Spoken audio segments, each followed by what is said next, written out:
On behalf of everyone at the IB, I'd like to welcome you all to our Hong Kong Global Conference.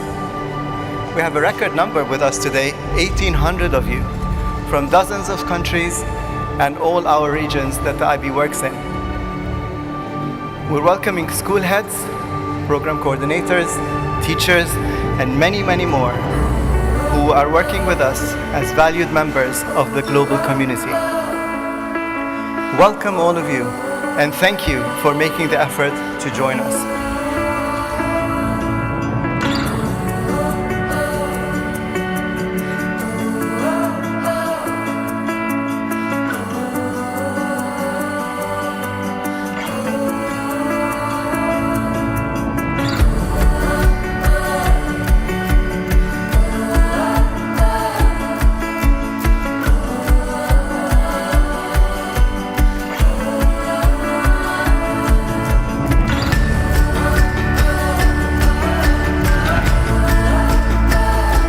Who for you is that great teacher? I'm willing to bet that that great teacher is because of how they made you feel as a person as well as a learner, much more than what they actually taught you. In the yellow, in the green zone, you'll see that most of those kids are still suffering from risk. It is the students who have neither that are at highest risk. So that means, as an adult, you could just pay attention to one kid in your class every month, one kid in your class every semester, and you could be making a difference in their lives, protecting them against how they respond and cope with the stress that is being placed on them.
Good morning.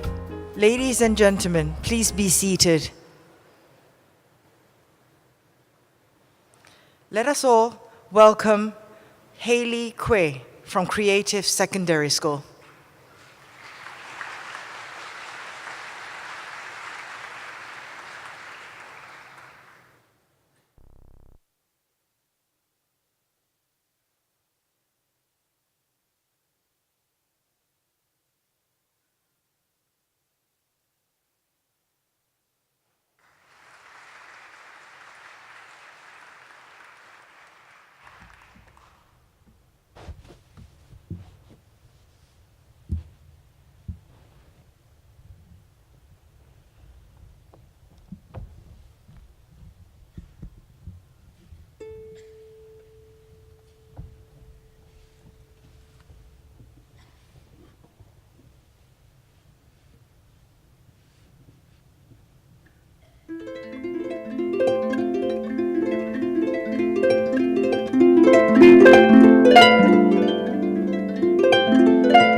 Thank you, Haley, for the amazing harp performance.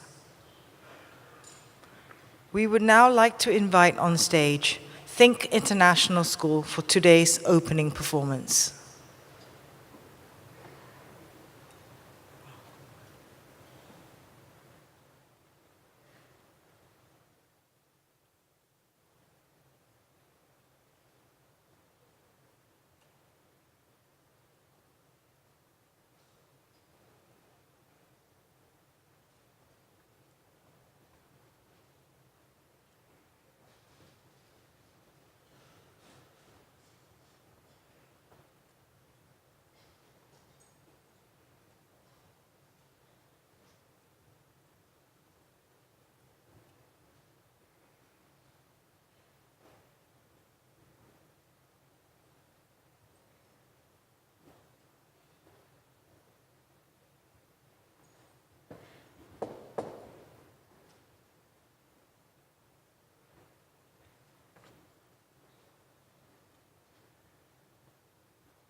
When I grow up,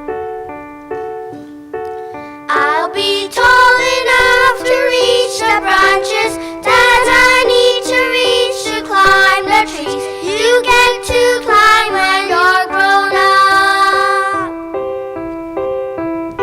And when I grow up, I will be smart enough to answer all the questions that you need to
Thank you to the students of Think International School for the wonderful performance.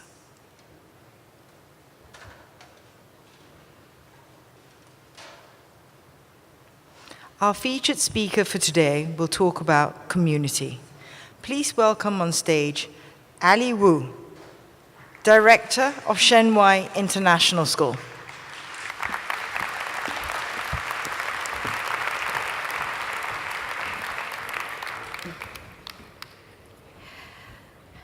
What a wonderful way to begin this conference for today. Thank the children for their wonderful performance. And I would like all of you to take a moment to think about what was the last time you have to come out of your comfort zone to face a challenge. For me, now, this moment is the most difficult tasks I have taken on. Thank you. As a professional, I am 100% made in China. Before joining Swiss, I had always worked in the Chinese national system. And before joining Swiss, for 10 years, as the founding principal of a big boarding school, I didn't speak English at all. So today, I really thank the IB for offering me the opportunity to demonstrate the courage of the agent of change. It is the IB community has nurtured and grown me and enabled me to stand here to share my story as the founding director of the first international school, government-invested international school in Shenzhen. I firmly believe that people should not be judged by what language they speak. Neither should the proficiency of a second language define who we are. My career started in the Chinese national curriculum.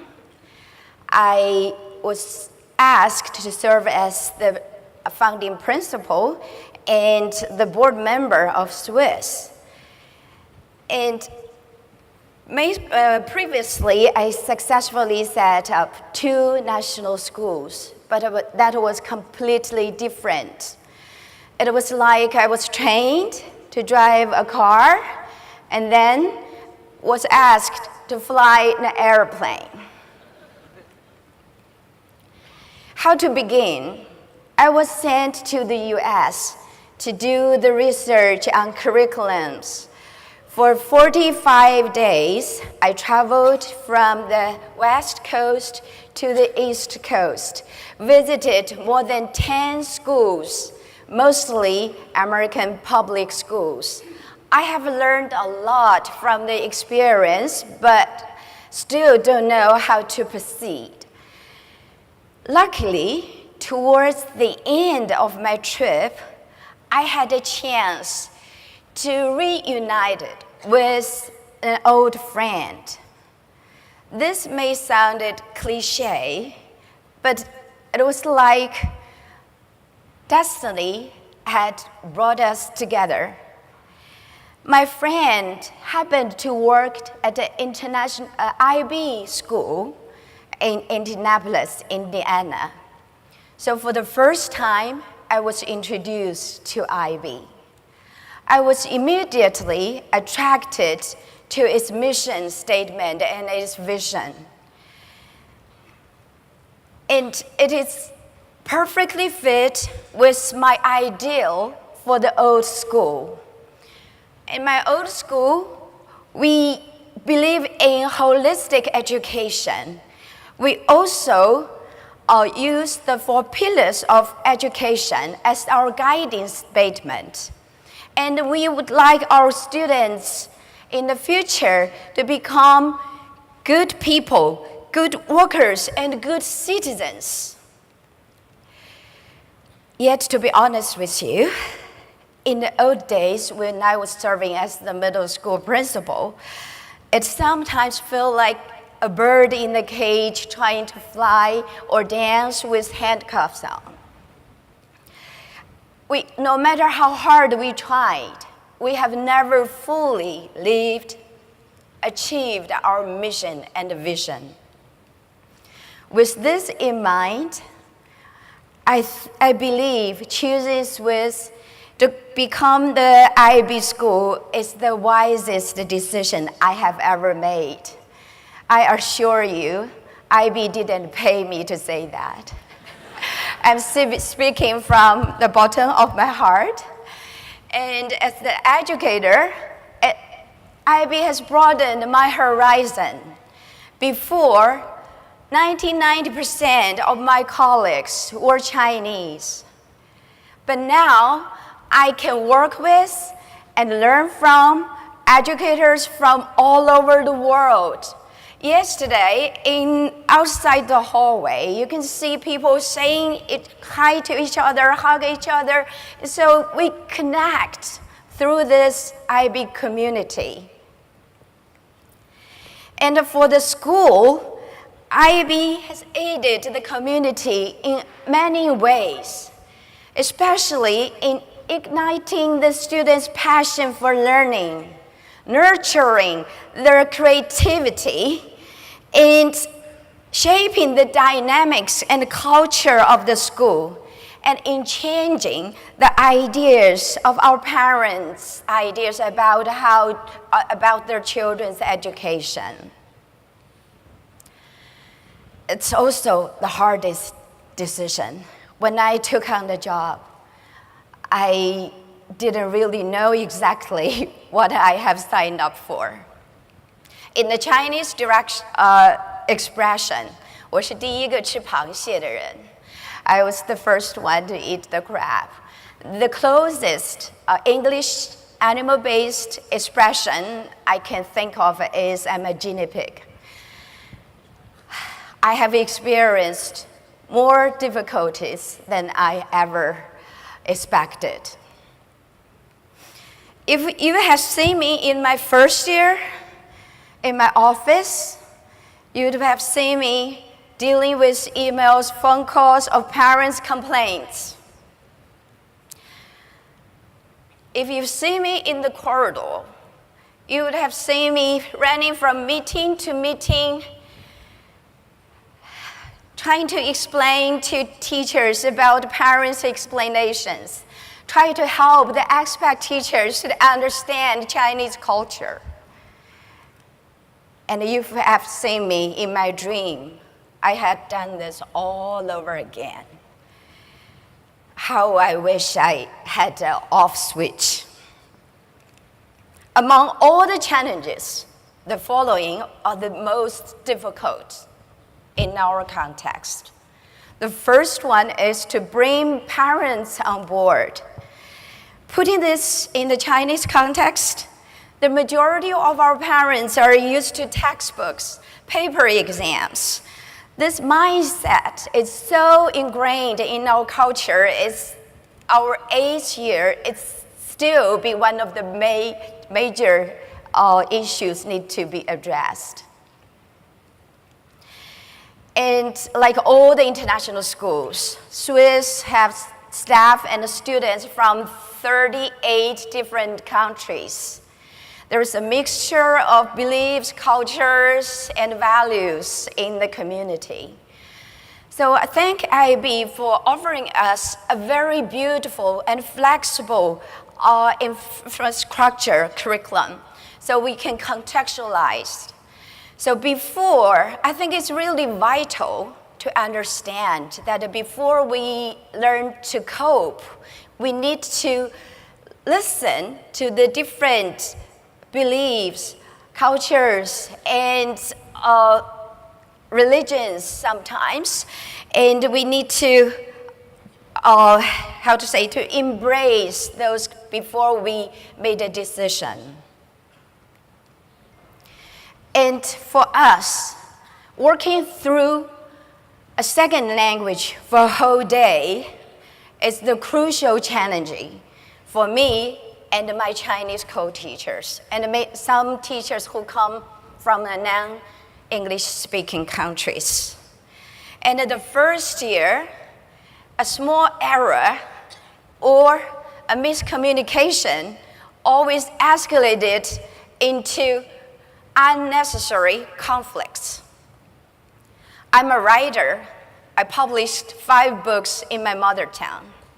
But when I had to write or speak in English the first year, I felt like a primary school student again.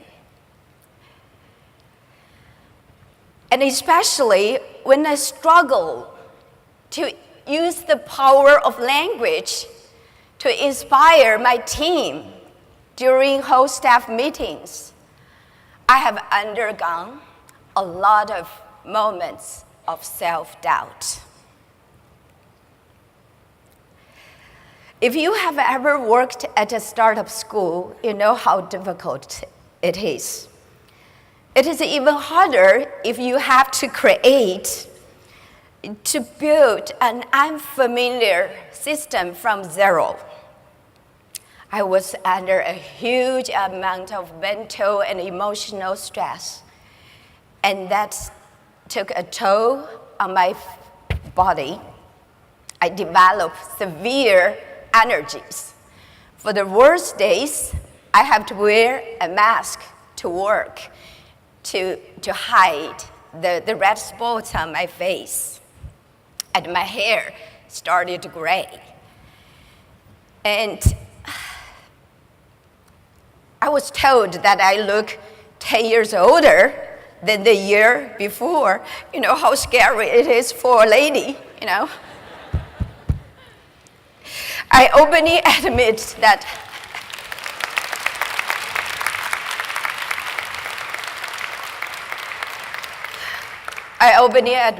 I was on the verge of giving up.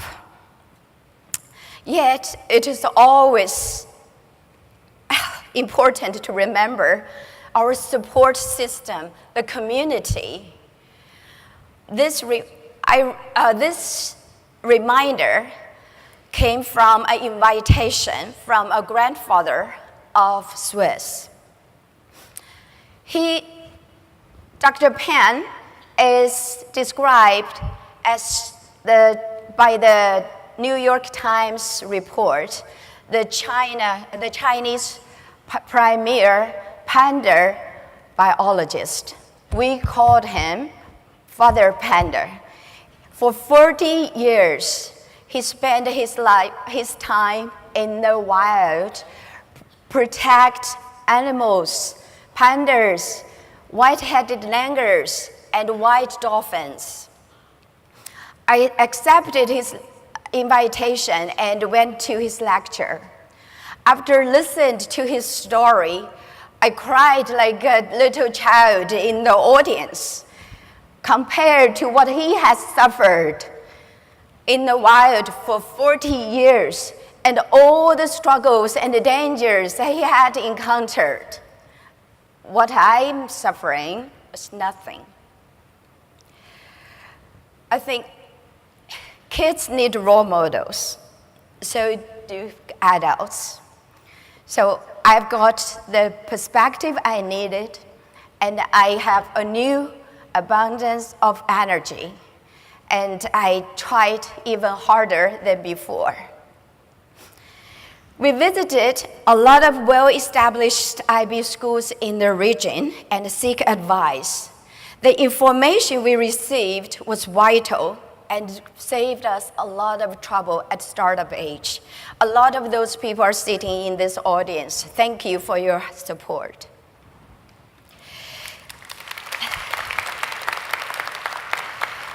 In order to overcome unnecessary conflicts in the community, we undertaken a journey of contextualizing international mindedness at Swiss.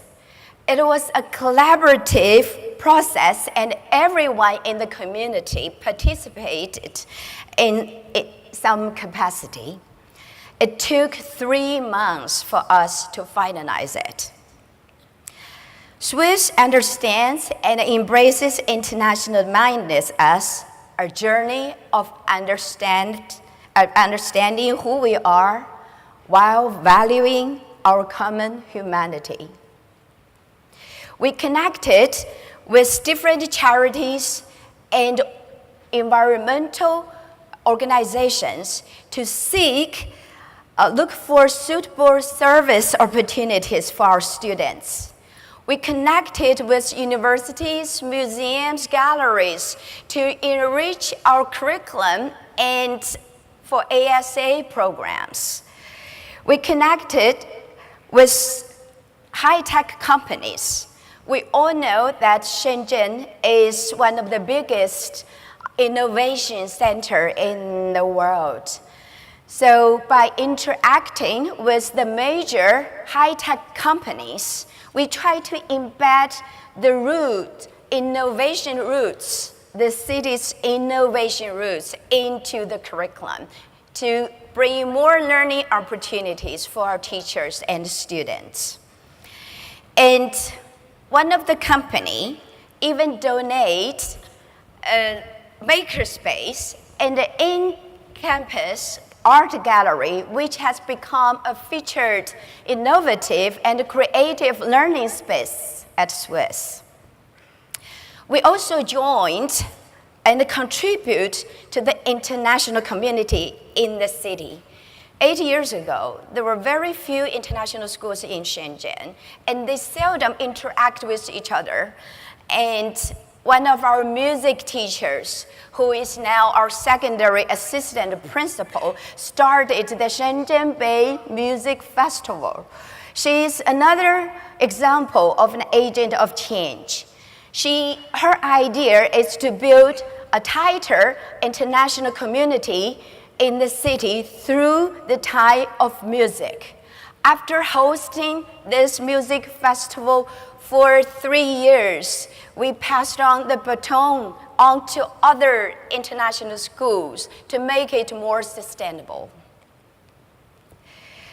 In a culture where people strongly believe in ranking and standardized tests, I have been doubted, questioned all the time. But now my team and I no longer worry about it. We know that IB program better prepares our students for the future.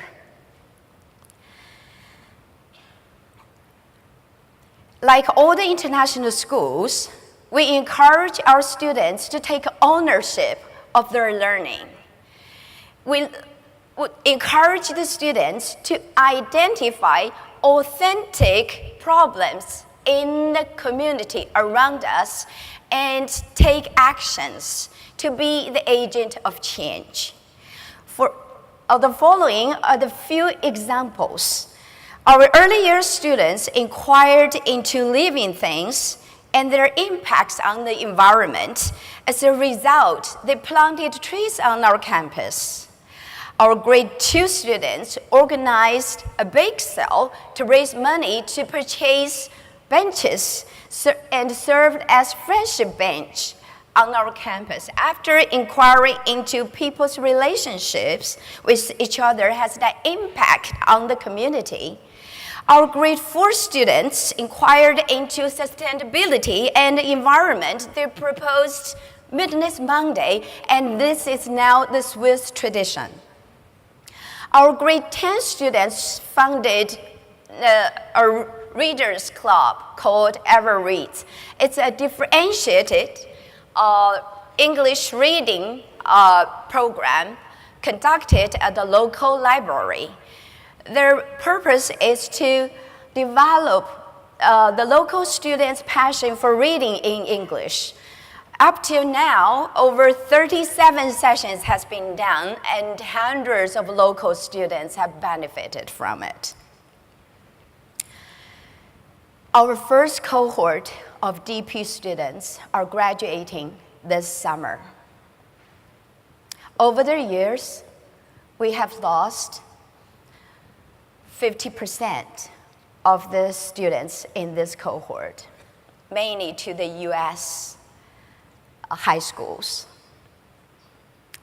The percentage is really discouraging. But we are happy to share, we are proud to share with you that the remaining students, they have already been accepted to variety of excellent universities. The majority of these are their first choices of schools.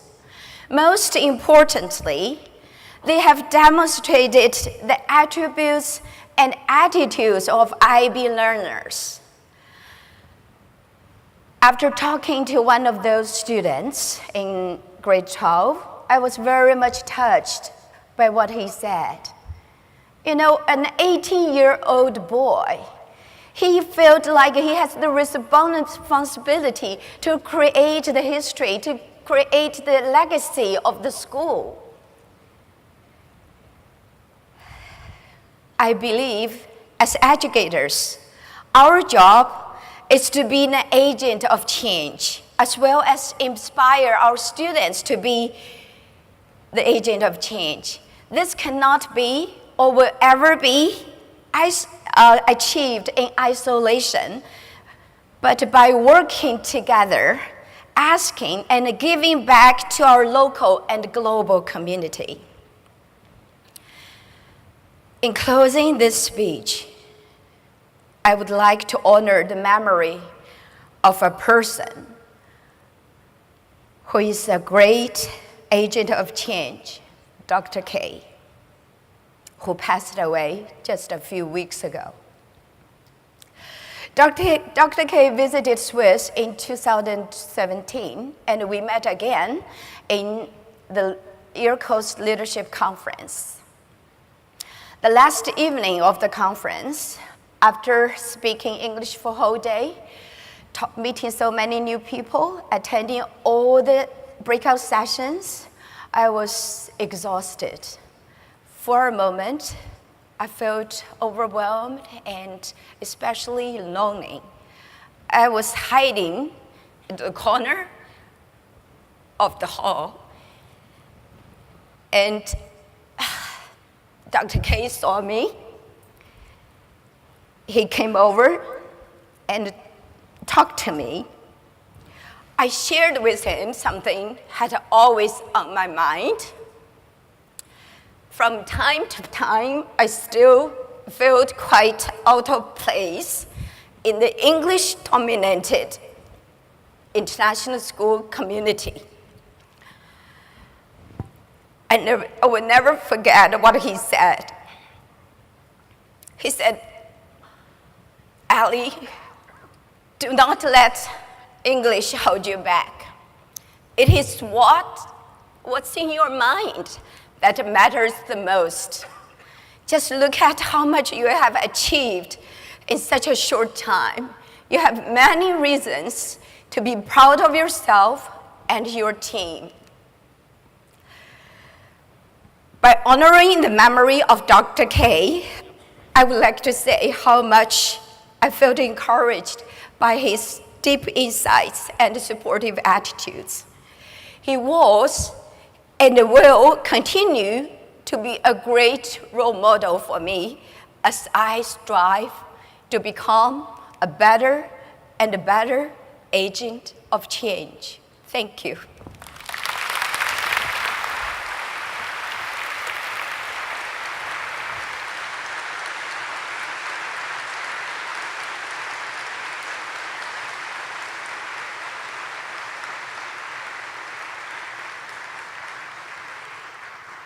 Thank you, Ali.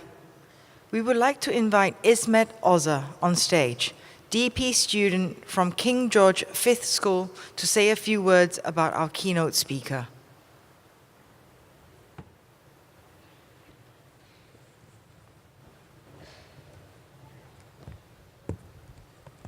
Good morning. I'm Ismet Ozer, a Year 12 student from ESF King George V School. I am happy to introduce Mr. Michael McQueen. Mr. McQueen is a multi-award winning speaker, trend forecaster, and 6-time best-selling author. With clients including KPMG, Pepsi, and Cisco, he has helped some of the world's most successful brands navigate disruption and maintain momentum. In addition to featuring regularly as a commentator on TV and radio, Mr. McQueen is a familiar face on the international conference circuit, having shared the stage with the likes of Bill Gates, Dr. John Maxwell, and Apple co-founder Steve Wozniak.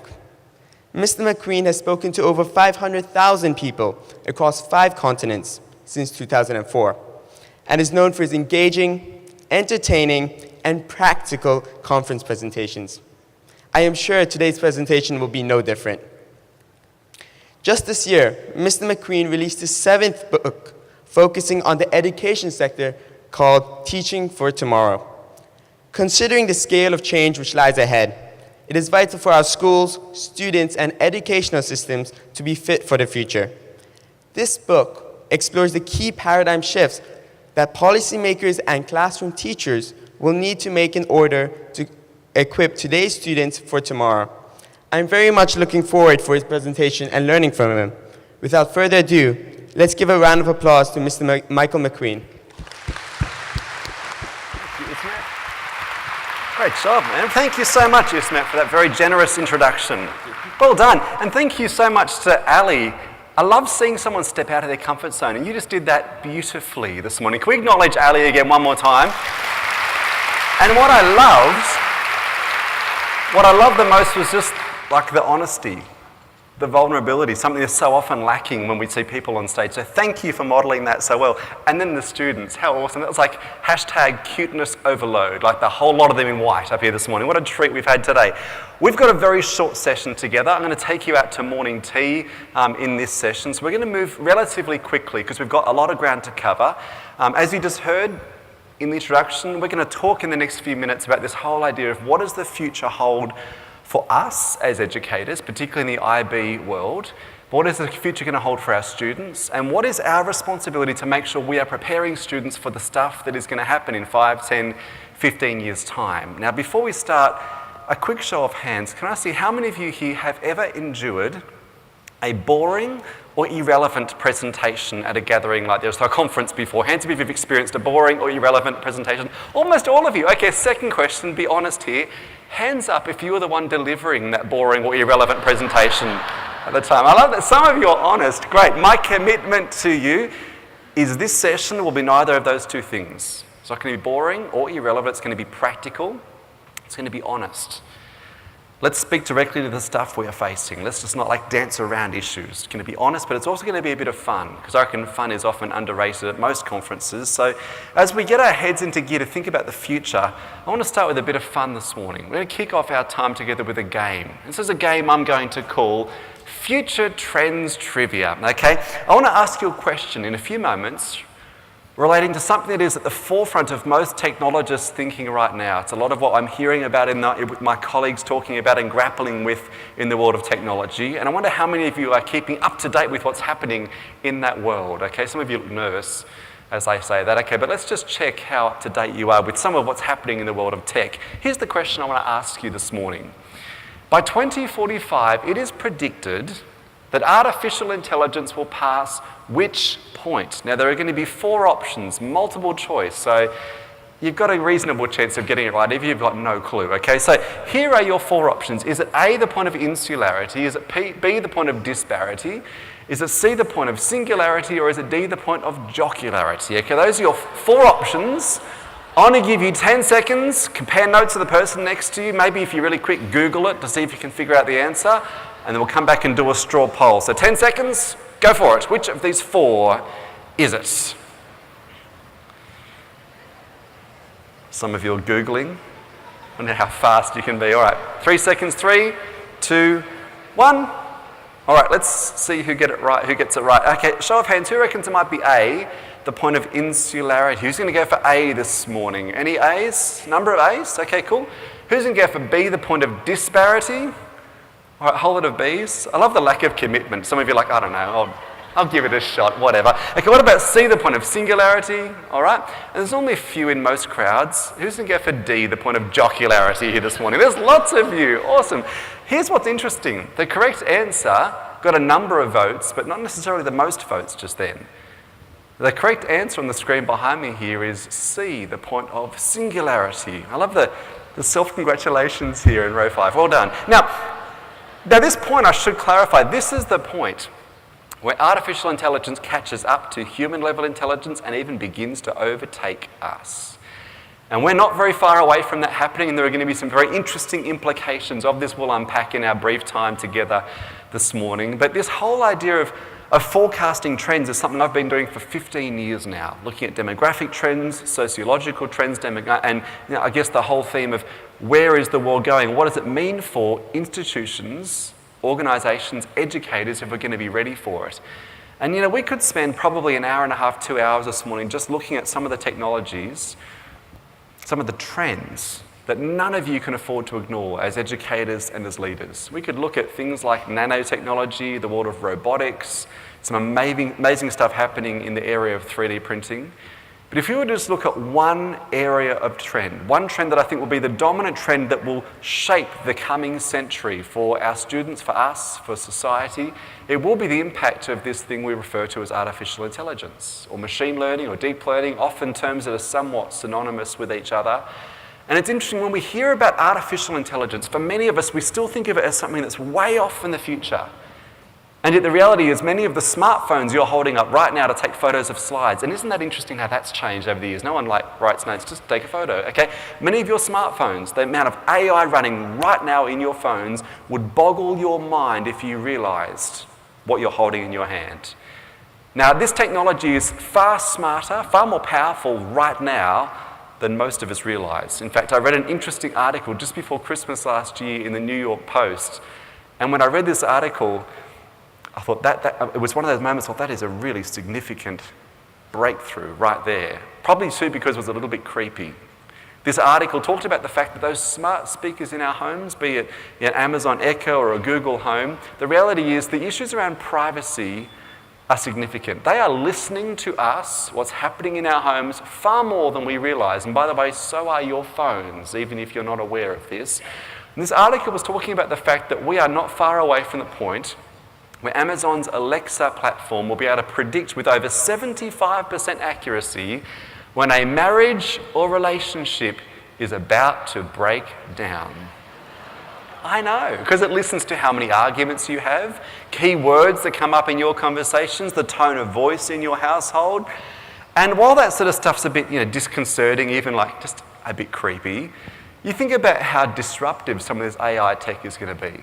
And we could look at a whole pile of different applications of artificial intelligence here this morning, but if we were just to pick one that will reshape our entire economy in the coming few years, it's going to be what happens when artificial intelligence begins to drive our cars. Now, who finds the whole notion of driverless cars still just a little bit terrifying? Come on, hands up if you do. Lots of us do. The reality is these are nowhere near as far off as most of us think. Now, I'm speaking to the people developing this technology pretty frequently. The expectation is these will be on our roads, certainly around much of Asia Pacific, by 2027 or 2028. That's level 4 autonomous vehicles. That's where you hop in the car, plug in your destination and touch nothing else. The car drives you to your destination without you being involved at all. Now, if you've got a Tesla, for instance, right now, you've already got level 4 automation in your vehicle. It's just switched off right now. Now, many of us, by the way, have already got level 3 automation in our cars. If you've got lane centering technology, radar built into your cruise control, that's level 3 automation. Level 4 is where we get to next. Level 5 is where it gets really interesting, because that's where you plug in your destination, hop in the car, and just go to sleep. You don't even need to be alert in that vehicle. Now, if that sounds inconceivable, check this out. This was a concept car image that Volvo released in October last year. They're working on this vehicle right now. Now, how many of you want one of these cars immediately? Who loves the idea of a car you can have a great old sleep in? I mean, this is the stuff that's coming. And while it's sort of intriguing to get our heads around, it is how this will disrupt significant areas of our economy and the labour market. That's where it gets really important to pay attention to. And I want to show you a quick video of a test that's been done for the last couple of years in Phoenix, Arizona by Waymo, which is Google's driverless car outfit. And as you watch this video, imagine what it feels like to be in a car where no one's behind the wheel. Just imagine viscerally what that feels like. But more importantly, think about how this will disrupt industries, entire industries like the auto insurance industry. Now, I work with insurers, they're my clients. I want to tell you, behind closed doors, auto insurers are getting really nervous about this stuff here. Like, we're talking sphincter tightening nervousness, okay, about this stuff here. Because, I mean, think about it. If you have an accident in a driverless car, who's at fault? Who makes the claim on their insurance? The entire basis of that industry falls apart. But it's not just the insurers, it's the hire car business, it's of course the taxi business, which is already on the ropes, but it's industries like the paid parking industry. When you've got a driverless car, you don't pay to park your car anywhere ever again because your car drops you at work or at dinner on Friday night and goes home. And waits for you till you're finished and comes back and picks you up, Batmobile style, okay? Or more likely, your car, once it's dropped you somewhere, goes into a pool of other driverless vehicles, Uber style, earning you cash, ferrying other people around while you're at work or at dinner. And so you logically connect the dots. We are probably 30 years away from the point where owning a vehicle as an asset will disappear. Because why would you? Why would you own a car if you can hail one on your phone, or however we will do it when we get to that point, a driverless vehicle, Didi or Uber style? There's no need to actually own the vehicle. I actually read a prediction recently, within 30 years, owning a car will be like owning a horse today. And I get your head around that. I mean, this idea that you'll do it if it's a hobby or a passion, but not as your primary way of getting from A to B. Now, I think of this from a practical perspective. So I look at my little boy. So I've got a 3-year-old. My wife and I have got this little boy named Max. This is Max up on the screen here. His favourite thing to do right now when we get home is jump on my lap and pretend to drive the car. And it's amazing how he's watching carefully because he models everything my wife and I do, even the stuff we shouldn't do when we drive the car. But he's watching, right? But he loves to pretend to drive. And I was watching him do this a few months ago, and I thought, there's actually every chance he may never get to do this in real life. He may never get a driver's license. Many of your kids won't either. And so that's just one application of artificial intelligence. There are so many others we could talk about. You look at what's happening, for instance, in the retail space right now. And we saw, and I think right now, the most interesting stuff in this area is not coming out of the US, it's coming out of China. It's amazing when I'm over in America speaking. We've got an office in New York and Sydney, so I go between there and Australia a fair bit. The Americans think it's all about Amazon and Google or Facebook. And I said, well, I mean, they're doing some cool stuff. But you look at what's coming out of China and is truly mind-boggling. In fact, we saw Alipay do this test a little while back. This was a test now 14, 15 months ago at a KFC store in China where you went up to the register, ordered your food. This is called the Smile to Pay system. Order your food, scans your face, and they actually tried, and you'll see it in a few moments, to put wigs on to trick the technology, and it still got it right. Scans your face, charges your Alipay account, no need to reach for cash, certainly, or a credit card, or your wallet, or even your smartphone. Everything's facial recognition technology. Now, at about the same time, we saw over at Los Angeles International Airport a Lufthansa flight boarded using the same technology. No boarding passes, no passports at all, everything about facial recognition tech. Now, can I just say we need to tread very carefully here. Very carefully. In fact, if you followed any of the discussions at the World Economic Forum this year in Davos, most of the discussion centered around the privacy impacts of this. The notion that we need to get to a point where privacy is seen as a human right because this is getting ahead of us faster than regulators can keep up. But you think about another area where retail is changing, and Amazon are doing some very interesting stuff here using this technology. In fact, I want to give you a snapshot of what grocery shopping is going to look like in 10 years' time. Because about this time last year, Amazon opened to the public a store they had been testing for 2 years. This is called the Amazon Go Concept Store. Now, watch the screens. Again, a snapshot. This is how shopping is going to look in the very near future. Let's have a look up on the screens here. What would shopping look like if you could walk into a store, grab what you want, and just go? What if we could weave the most advanced machine learning, computer vision, and AI into the very fabric of a store so you never have to wait in line? No lines, no checkouts, no registers. Welcome to Amazon Go. Use the Amazon Go app to enter. Then put away your phone and start shopping. It's really that simple. Take whatever you like. Anything you pick up is automatically added to your virtual cart. If you change your mind about that cupcake, just put it back. Our technology will update your virtual cart automatically. So, how does it work? We used computer vision, deep learning algorithms, and sensor fusion, much like you'd find in self-driving cars. We call it Just Walk Out technology. Once you've got everything you want, you can just go. When you leave, our Just Walk Out technology adds up your virtual cart and charges your Amazon account. Your receipt is sent straight to the app, and you can keep going. Amazon Go. No lines, no checkout. No, seriously. Now, who loves the idea of never, ever, ever lining up for groceries ever again? Who loves this whole concept? And this is where we're heading. Amazon want to have 3,000 of these open within the next 2 to 3 years. It's extraordinary what's coming. Now, what's cool about what Amazon are doing as well is further up the distribution chain. When it comes to logistics and distribution, they're also changing the game using this technology. Check this out. About 2 years ago now, Amazon filed a patent application for these things here. These are what they call Amazon Airborne Fulfillment Centers.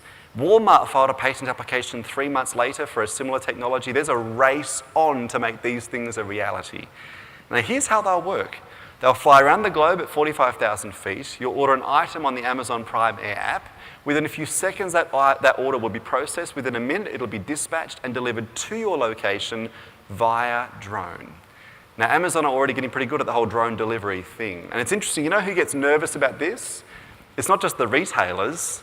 I was speaking at a conference for the International Federation of Customs Officials. Imagine how much fun that group are, right? And so I was showing them this stuff here, and you could just see their blood drain from their faces. Like, how do you control borders when the warehouse is in the sky? Okay, I mean, this is the stuff we're going to have to grapple with in the years ahead. So just to press pause for a moment, if we think about some of these technologies, and we could talk about many, many more, what are some of the implications of this when we think about the world our students are going to know in the years ahead? I want to give you 30 seconds, just for the person next to you. What are some of the implications of these technologies for our students in the years to come? So 30 seconds, person next to you, go for it.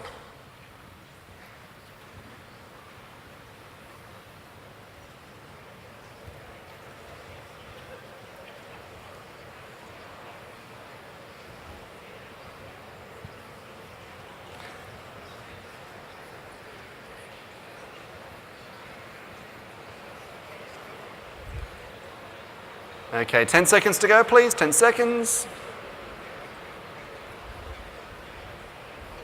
5 seconds. 5, 4, 3, 2, and 1. Now, if we had time and the room wasn't so enormous, it'd be great to actually get a sense of what some of those discussions that came up were. I suspect that a number of you talked about some of those ethical and moral implications. One thing that often comes up with educators, though, is the impact of these technologies on the jobs our students are going to have. What's the impact going to be on the labour market in the years ahead? How many of you was that part of your discussion, Justin, this whole impact on jobs? For many it is. And we've heard a lot in recent years about the rise of the robots, that algorithms will take the jobs. And you've seen the headlines, as I have. 3.5 years ago, Oxford predicted within 20 years, 47.5% of current professions have a high likelihood of being taken out by algorithms, by robots. Now, McKinsey's would suggest that's probably a little bit dramatic. More likely, we'll see a whole lot of jobs where elements of those roles will be taken over by AI, not the whole job disappear. But even McKinsey's, who are more optimistic in this regard, even they suggest by 2030, up to 375 million workers globally will be displaced by some of this technology. And while it's interesting to look at the lists of the most disruption-prone professions, and Oxford's modelling looked at exactly that, I think the more interesting and important way as educators we need to look at the impact of this for the future of our students is by looking at some modelling and work done by a team at MIT. And these researchers said we need to understand every role, every profession, every function across two axes. How variable versus how routine that profession or role is, and how manual versus how cognitive that role is. And this is where it gets very interesting. For years, we've been saying, if we're going to prepare our students for the future so they don't get automated out of a job, we need to make sure they are highly skilled. And that used to be true. Can I suggest it is more nuanced than that? It is more complex than simply that. In fact, if you look at the modelling here from the crew at MIT, here's what they said. The highest risk professions and jobs in the years to come will be those that actually require you to be highly skilled, super smart, but every day the roles, the jobs are pretty much the same. It's transactional type work. And yet the jobs that are going to be safest in the age of artificial intelligence will be jobs like, get this, hairdressing, they suggested, safest job. Carpentry, aged care, teaching, you'll be glad to know, is a fairly safe job. Why? Because it requires you to be involved as a human being in the delivery of that service. And every day, every student, every client is subtly different, requires flexibility. So if you look at a random smattering of jobs or professions over these axes, and this is important information, by the way, as we think about how do we gear our students, and by the way, as parents, our kids into professions that will flourish and be highly valued, this is what the list looks like. Now, while it's important to look at things like, for instance, the jobs that will disappear, it's as important for us to look at the jobs that will emerge. And there'll be many jobs we will see in the years ahead that don't even exist right now that will be a thing in the coming few years. In fact, here's a bit of a list of some of the jobs that will emerge in 10 years' time. And by the way, it should be no surprise that this will be the case, because even right now, you know people who do jobs that did not exist 10 years ago. Like, you know people who are Uber drivers, or drone pilots, or big data analysts, or social media strategists. These are jobs that did not exist 10 or 15 years ago. So if we look at what the job market will look like in 10 years' time, these are some of the jobs that are on the way. Like, you'll bump into students in 20 years' time and say, hey, so what are you doing now? And they'll say, oh, I'm a bioidentity manager. And you'll go, that sounds amazing. And you'll have no idea what they mean, okay? But these are the sort of jobs that are on the way. Now, we could spend a lot more time looking at this trend discussion. You know, what are the things that are coming? But I'm going to switch gears in a few moments and look at this question of how do we get ready for these as educators. Before we do that, though, if it will be helpful, one thing I put together last year was a report looking at the top 8 megatrends that will shape the next decade or so. We've touched on a few of them, but there's a lot more we could go into again if we had time. I'm particularly looking at the influence of blockchain. I think we are underestimating that in a lot of areas in the coming few years. So there's a lot more detail. It's actually about a 40-page report, really detailed stuff around the trends that are coming. If it will be useful to get a hold of that, best way to do so, if you go onto my website, and either do this now or we'll keep this open until about 10 o'clock tonight, okay? So if you go to my website, so it's michaelmcqueen.net, on the home page is a little blue button. So if you click on that blue button, I think it'll bring up a dialog box that'll ask for your first name, the best email address for us to send the report to, and it'll ask for a code. So the code, the unique code for this event, is the code IB Global. So if you put that code in, we'll probably send out tomorrow or on Monday a link to download that report. So feel free to have a look at that if that would be of help. I said Monday, I meant Tuesday, if that would be helpful. So we'll send that report out in the next day or so. But let's switch gears now and look at this question of, as educators and leaders, how do we get ready for this? Because we haven't got a choice not to. We just can't. In fact, over a century ago, the great educationalist John Dewey put it well when he said this: if we teach today's students the way we taught yesterday's, we will rob them of tomorrow. Let's pause on that thought for a moment. This is a call to arms for all of us. We cannot do what we've done for the last 5, 10, 15, 50 years if we're going to gear students up for the things that are coming next. And yet you and I both know, and I think Ali's point around the challenge of trying to get teachers on board and parents on board with some of the changes required is a significant one. Because teachers like to teach the way they were taught. There's a comfort in that. But also there's a natural culture of resisting the new in education. And it's been this way for centuries. I love this insight here from Ken Robinson. It's probably a little bit harsh, but I think there's probably a bit of truth in it. Ken Robinson said this. He said, schools are still pretty much organised along factory lines. Ringing bells, separate facilities, specialised subjects. We still educate children by batches, he said. We put them through the system based on their date of manufacture. It's an interesting way to think about it, isn't it? And there's some truth in that. And the challenge we face is, how do we shift this? And one of the privileges of the role that I'm in is I get to travel around the world and see in different systems of education, different philosophies and practices, what's working. You know, as I speak to those who are developing curriculum, who are setting policies and regulation for education, what's actually effective and what's not. And the last 18 months of my work has been focused on looking at hundreds of schools, probably well over 1,000 schools actually when I think about it, looking at what is working and what's not in gearing students up for the future. And a lot of that research culminated in the book that you heard mentioned that's only come out the last sort of 6 weeks or so, a book called Teaching for Tomorrow. And what I wanted to look at is just a couple of the key insights research-wise that came out of that study. And I would put it to the most important shift we're going to have to make, that I'm seeing other educators make if we're going to gear up students for the future, is a shift from content delivery to capability building. And now let's be really honest, this is confronting for a lot of teachers, because teachers love delivering content. They love being that person who's got the answers. The students are those empty vessels. Even if we have tried to talk about being the guide on the side, not the sage on the stage, trying to be the facilitator, not the fountain, this is a really challenging shift to make, and yet it's so necessary that we do. Now, the reality is, you look at the 19th and 20th century models of education, and they still built capabilities.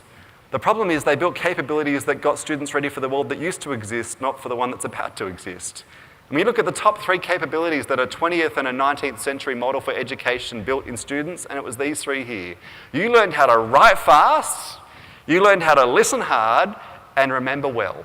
In other words, you've got to write fast. Get everything down from the board before the teacher rubbed off from the left-hand side of the board. You had to listen hard in that didactic style, try and get as much information and synthesize it as quickly as you could, but also you had to remember well.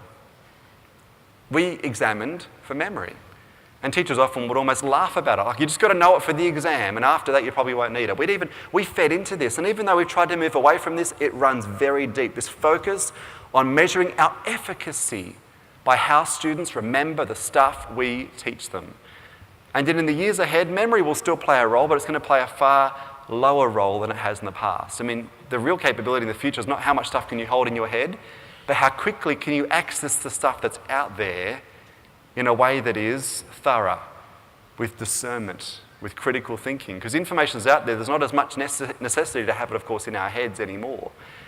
And if you look at the sort of capabilities that are going to put students in good stead for the future, and you and I know that there are countless lists of capabilities for the 21st century.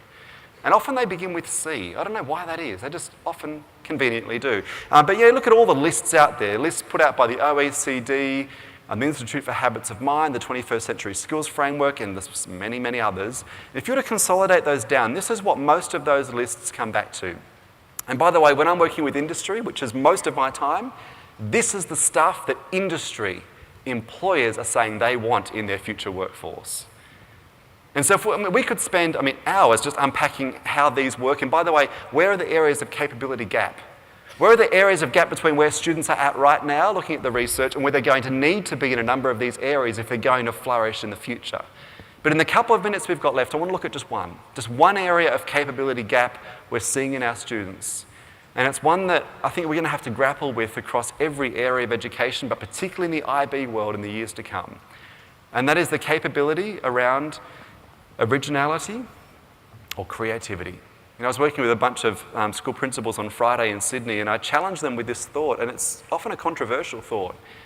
I said, we've got to be careful we don't overcook or overdo the whole STEM thing. Science, technology, engineering, mathematics. So I'm like, the problem is AI does that stuff really well. Interestingly, and you see some school systems, they say, okay, it's not STEM, we'll call it STEAM. We'll add an A in and talk about the arts, but it's often tokenistic at best. The reality is, in the age of AI, our capacity as humans to be creative, inventive, original is going to matter more than ever before. And I was reading an interesting interview recently with Jeff Bezos, the founder of Amazon. And he said when he's hiring people for Amazon, the one question he always asks in an interview is this: tell me about something you've invented. If the person in that interview cannot answer that question, they will not get a job at Amazon. Amazon's vision is to be the world's largest laboratory. And so right from the outset, they're like, we want people who work here who've got an inventive, creative, original spirit. Now, I was speaking recently at an event with a guy who used to head up recruitment for Google. And he said, you know what, it's exactly the same for us. He said, to a large extent, we want to know where someone went to school, what their grades were, the college they went to. Those things are important. But he said, far more important to us at Google is how they think. Are they creative and inventive and original? That's the stuff that we value most at Google. Now, you might think, well, if we're not going to have students working in the tech world, is this capacity for creativity and originality as important? Emphatically, yes. Why? Because AI doesn't do this stuff well. Now, the reason being, of course, what's the seed of creativity and originality? It's the human soul. It's that ability to create something that didn't exist beforehand. And robots can't do it because, you know what, they ain't got a soul. They can create within parameters based on the code given to them, but it's our unique human capabilities. That's what's going to put us in good stead in the years to come. Now, interestingly, over 50 years ago, one of the most original people of the last century put it well when he said this. Picasso said, computers are useless. They only give us answers. And even though AI's got pretty smart since then, the point still stands. There's something about our unique originality as humans that is going to be so necessary. Here's the challenge. It is under assault. In fact, if you look, for instance, at the Torrance test, one of the most reliable tests for creativity run every single year since 1978, on this scale, the Torrance test, 98% of 5-year-olds register as creative geniuses. By the time that same group get to the age of 25, less than 3% will still be in that category. Now, you and I know that it's been fashionable of late to blame schools, hasn't it? To say, hey, you know why this is happening? Well, schools kill creativity. Ken Robinson and others would tell us that. And perhaps there's something we need to hold a mirror up to ourselves about there. But I think the reality is, all we've done in education is reflect what society at large has valued for decades. In fact, Dan Pink, in his brilliant book, A Whole New Mind, picked up on this in the introduction. It's not a new book, but I think it's such an important book. Dan Pink said this, he said, the last few decades belonged to the linear left-brainers. And you know what? As educators, we geared students up for that world, brilliantly. But he said this, the keys to the kingdom are changing hands. The future, he said, will belong to the creators and the artists. Now, of course, if you look at this question of what is it that gets in the way of originality and creativity, the research is unequivocal. One of the biggest blockages or challenges to originality and creativity is distractedness. Our inability to unplug from the technology many of you right now are just plugged into. We're just so effortlessly doing this. And yet a mentor of mine put it well years ago. I remember he said to me, he said this, good ideas rarely interrupt us. Just let that sink in for a moment. And it's true. Creativity tends to come when we're unplugged long enough for original ideas to bubble up. And yet increasingly, you've got a generation of students who never unplug, never switch off long enough to be original, to be creative, to be comfortable, by the way, in solitude, silence with their own thoughts. Interesting insight here from a guy named Richard Foster at Yale. He said, and I love this, if you want to be truly creative, don't just do something, stand there. Isn't that great? And it's true. Now, of course, all of us are challenged to do this increasingly. It's difficult to unplug, to not be distracted. I love this little video I came across of people who were in public, glued to their phones, and had some accidents because of the level of distractedness in them. I love that one. This one here is great. I think she survived, I believe she survived. What about this woman? I bet she wished she didn't wear white that day. But my favourite is this dude here. Check this out. Straight into the side of a car. Now we're all susceptible to this, okay, being so distracted, but our students even more so. In fact, check this out. According to Pew Research, 40% of your students would rather lose a finger than their mobile phone. That speaks volumes, doesn't it, right there? In fact, I came across this fire escape sign that makes a very interesting point.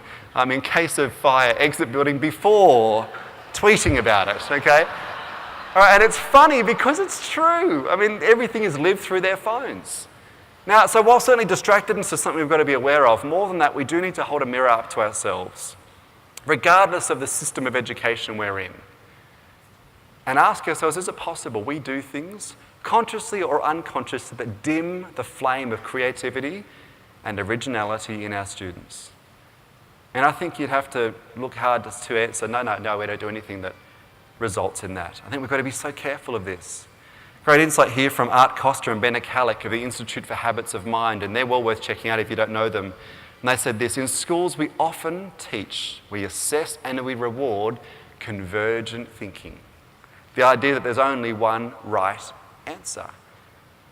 Now, along the same lines, of course, I love this book here, The Creative Workforce. I'd highly commend this book to you. Erica McWilliam wrote a great book, The Creative Workforce. She said this: we got to a point where in schools we define technical imprecision far too narrowly.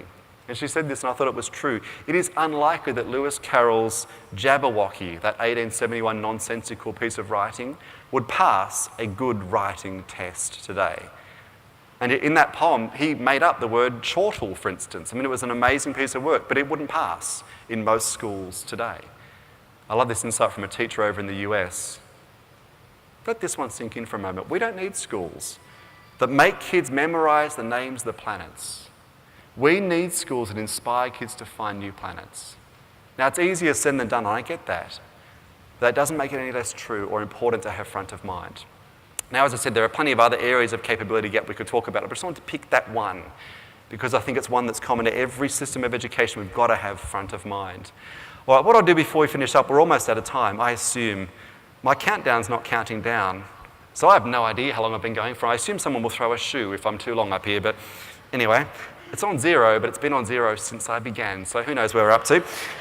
We'll see. Okay, but before we do finish up, I will put my details up on the screen. Feel free to have a look at the website, a whole pile of things that might be useful up there. There's a whole video channel, for instance, with short clips that build on some of the things that we've talked about in the few minutes we've had together, so feel free to have a look at that if that would be of help.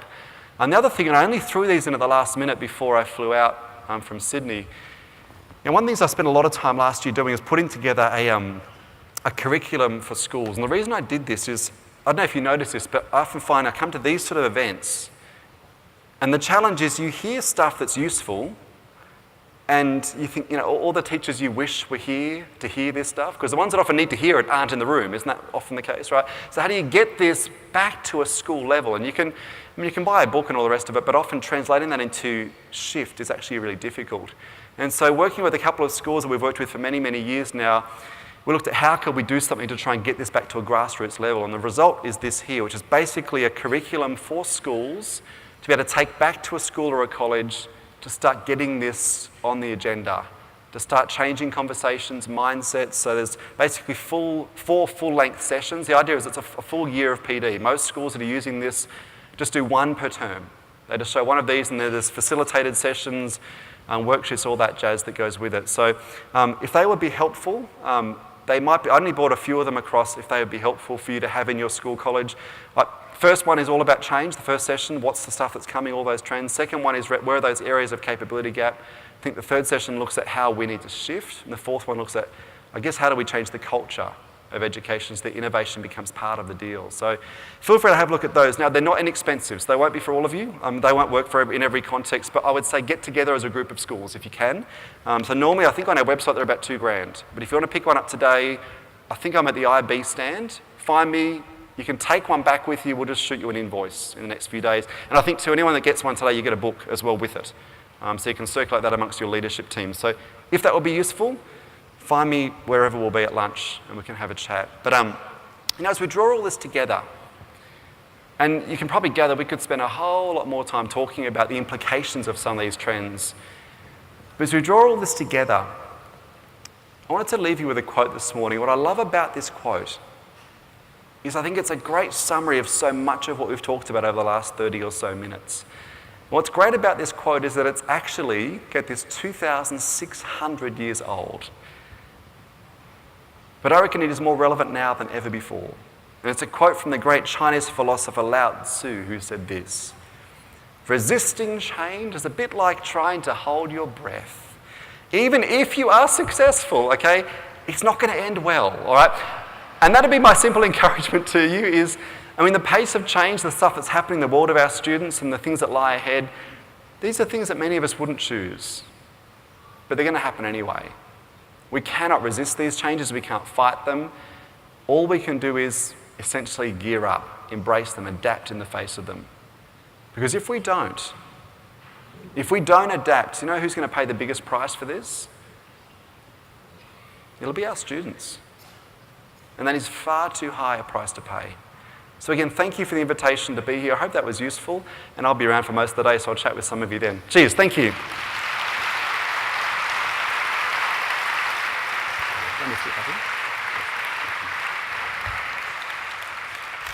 Thank you very much, Michael, for that wonderful talk. I think you're a natural teacher, and if you're able to keep 1,800 people's rapt attention, and so if you ever get tired of traveling around the world and writing these books and hanging out with Bill Gates, and you want to make a lot less money, you can always have a job at one of our schools. What a sales pitch right there. I love it. Look at that. How could you resist? That's great. Thank you.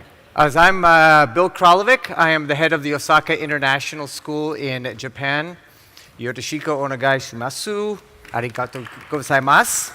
And I'm also the chair of the IB Association of Japan. And I've just been asked to ask you a couple questions from the audience. Thank you, audience, for all the questions that you have typed in.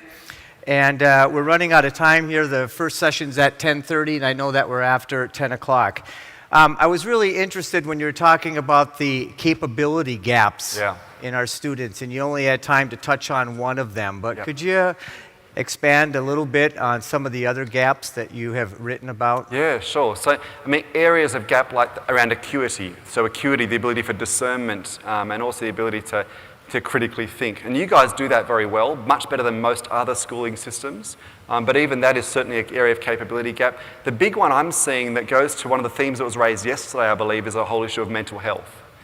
And the biggest area of capability gap that I'm seeing there is around things like tenacity or resilience and also self-direction or self-motivation.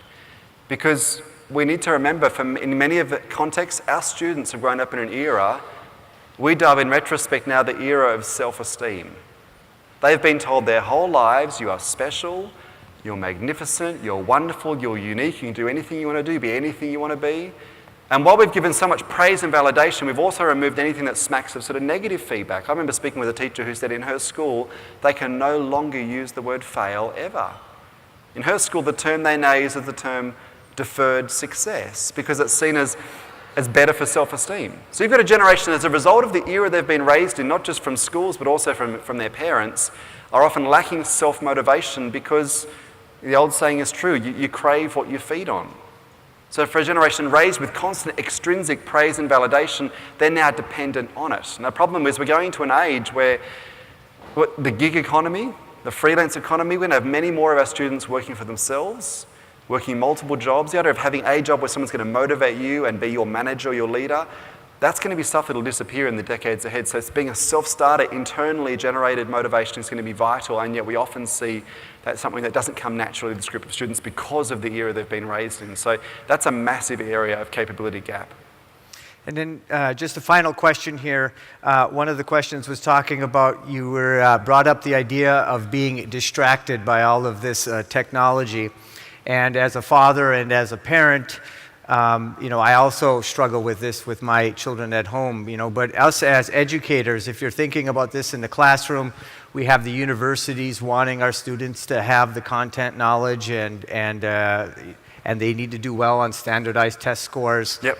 And we have a lot of things that we need to get through, and we have all of these distractions. Do you have any advice for schools and for educators on how we can make time in our schedule for the students to be bored and so they can have that creativity? Yeah. Well, part of it is literally, as you say, scheduling the time. The other thing that we're seeing in the research that's really important is getting out of the built environment as much as possible, like just get outside the classroom. So in Australia right now, 30% of our students spend no time outside a classroom on any given week in terms of class time. Another 30% spend about 15 minutes a week outside of a classroom during class time. Now in Finland, it's about 15 minutes an hour they'll spend between classes outside the classroom. There's much more of a focus on getting outside the built environment. And that's where often getting comfortable being in nature, solitude, these things, that's where it kicks in. And so I would encourage you, how do you start shifting that? Getting students outside that built environment, because just the benefit of being outdoors and in nature is difficult to quantify, but some interesting research is doing just that, and it's incredibly effective. Thank you. My pleasure.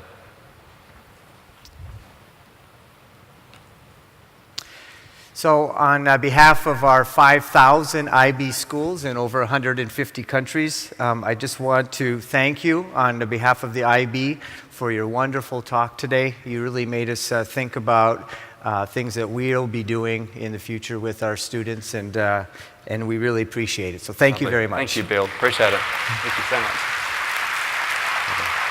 Give me a photo? Yeah. Give me a photo? Oh, yeah. Sure. It's the moment for Instagram. We can't miss it, can't miss it. Hashtag, what's the hashtag again? If it's not on a Facebook, did it really happen, hey? All right. Bit more, okay. We'll do as we're told. Nice. Thanks, team. All right. Thank you, Michael and Bill. There will be a meet and greet session with Michael from 11:30 to 1 p.m. today at the IB booth. This concludes the plenary session for today. Have a great day ahead. Thank you.